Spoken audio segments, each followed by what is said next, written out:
The white ones, they show everything. The blood, the tape, scuff marks, etc. This captain skate has to be perfect, just like the rest of them. I'm Chris Cook, the head equipment manager with the Kingston Frontenacs.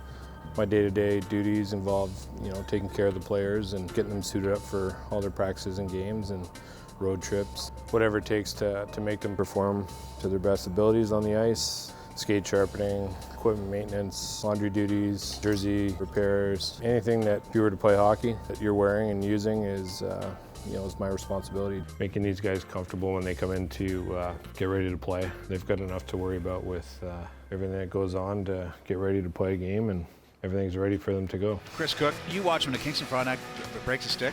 He is behind the bench. He's got his stick out. He's like an old Western gunfighter. It's like in his hand. He's ready. It hasn't even hit the ice, and there's a replacement stick right there. I'm ready. Once a game starts, I don't say my job is complete because anything can happen during the game. But if the game goes on and I don't do anything, it's quiet time. It's a good thing. What I look for in a game or what I listen for are broken sticks. I've been around long enough that you know what the sound of a broken stick is, or a broken piece of steel. Born and raised in Ottawa, and was fortunate enough to join the Ottawa Senators in the NHL. I worked part-time for 8 years as a visiting room attendant, taking care of the teams coming into town to play the Sens. After the 2000 season, I was brought on board as the full-time assistant equipment manager. Worked until 2012, 2013 after the last lockout. Get this out. It's pretty banged up. All clear. I'll probably score tonight.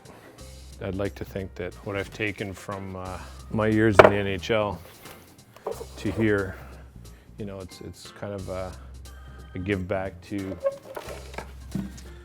these guys, and it's a way for me to teach them the ropes or give them an idea of what the next stage is, and what to expect, and how to treat the locker room versus say the way they treated the locker room in midget hockey, and the respect level and making it clean, and the maintenance and the care for their equipment.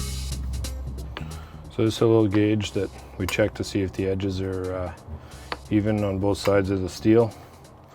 When I came here to Kingston, was able to jump on in in the off seasons with Hockey Canada, doing the under 17. I've done the Holinka tournament and the under 18 World Championships last year in Sweden. It's a great experience because you get to know other players around the league, and then when you get to see them get drafted like a bunch of the players did this past June from that tournament in Sweden, it's you play somewhat of a role in their development. It's enjoyable to know that you're somewhat responsible for their progress in life and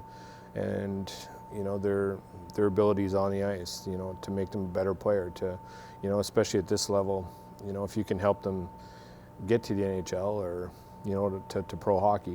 Braden Haché had his first career fight a few weeks back, and happened late in the first period, and so if you look here closely, you'll see that the neck collar was torn right down through the middle, and at this level we don't have a whole lot of extra supply for jerseys, and you got to act quick and get the repair done, and so that he doesn't miss any time after his penalty. What I most look forward to is obviously the end result, which would be in May, to have the opportunity to work a Memorial Cup. Obviously, to have the team win a Memorial Cup is what you strive for at the junior level. I was fortunate enough when I worked for the Sens to go to the Stanley Cup Finals in 2007. We lost to the Anaheim Ducks, but that stage is something else. It's pretty special. The other thing I look forward to, and I've been fortunate enough to do, is work with Hockey Canada. I've worked 3 events with them, and the next one on the horizon hopefully is to work at World Juniors.